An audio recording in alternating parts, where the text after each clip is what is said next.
국회는 오늘 본회의에서 비쟁점 법안들을 처리한 뒤에 쟁점 법안 가운데 방송법을 가장 먼저 상정했습니다.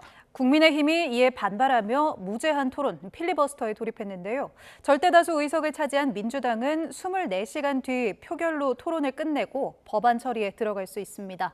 취재기자 연결합니다. 이동우 기자, 국회가 결국 쟁점 법안 가운데 방송법을 가장 먼저 상정했군요. 예, 그렇습니다. 여야간 쟁점 법안인 방송 3법 가운데 방송법이 국회 본회의에 먼저 상정됐습니다. 앞서 국회는 오늘 2시쯤 개의한 본회의에서 민주당이 처리를 주도하는 방송 3법 등의 의사일정 변경 동의 안건을 표결에 붙여 가결했습니다. 당초 안건 처리 순서가 상법, 방송 3법, 노란봉투법 순이었지만 방송 3법을 노란봉투법과 상법 개정안에 앞서 처리하는 것으로 바뀌었습니다. 국민의힘은 이들 법안 처리에 반발해 무제한 토론을 통한 합법적인 의사 진행 방해, 즉 필리버스터를 오후 4시 1분부터 시작했습니다.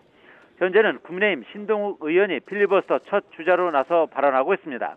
방송법은 윤석열 정부에서 거부권 행사로 폐기됐던 방송 3법 가운데 하나로 공영방송의 지배구조 개편을 핵심으로 하고 있습니다. 국민의힘은 방송법을 비롯한 방송 3법이 정권에 악용될 수 있고 민간의 자율성을 침해하는 위헌 소지가 있다면서 반대하고 있습니다. 국민의힘은 지난해 7월 초에도 최상병 특검법과 노란봉투법, 방송법 등의 처리를 저지하기 위해 필리버스터를 한 적이 있습니다.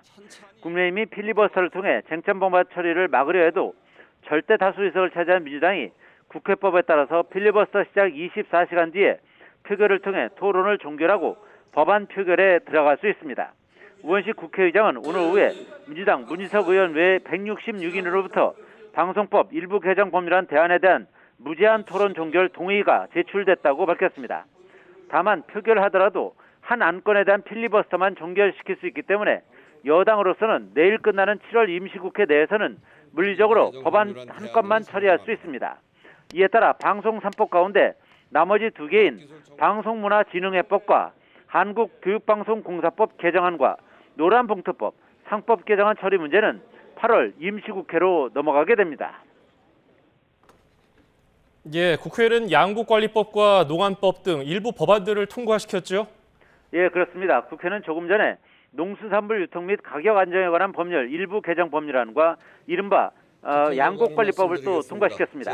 윤석열 정부에서 제2요구권, 거부권에 막혀서 폐기됐던 법안이 나란히 부활한 건데요. 농안법은 농산물 가격이 기준 이하로 떨어지면 정부가 일부를 보전해주는 내용이 핵심이고요. 양국관리법은 쌀값 폭락을 막기 위해 남는 쌀을 정부가 의무적으로 사도록 하는 내용입니다. 민주당은 이재명 정부 들어서 이들 법안을 재추진했으며 국민의힘도 여기에 동의했습니다. 고교 무상교육 비용에 대한 국비 지원 기한을 2027년까지 3년 연장하는 지방교육재정 교부금법 개정안, 인공지능 디지털 교과서를 교과용 도서가 아닌 교육 자료로 정하는 초중등 교육법 개정안도 오늘 본회의를 각각 통과했습니다. 국가와 지방자치단체가 지역사랑상품권 운영을 지원하는 의무를 규정한 지역사랑상품권 이용 활성화법 개정안도 오늘 본회의에서 결국 가결됐습니다. 지금까지 정치부에서 YTN 이동호입니다.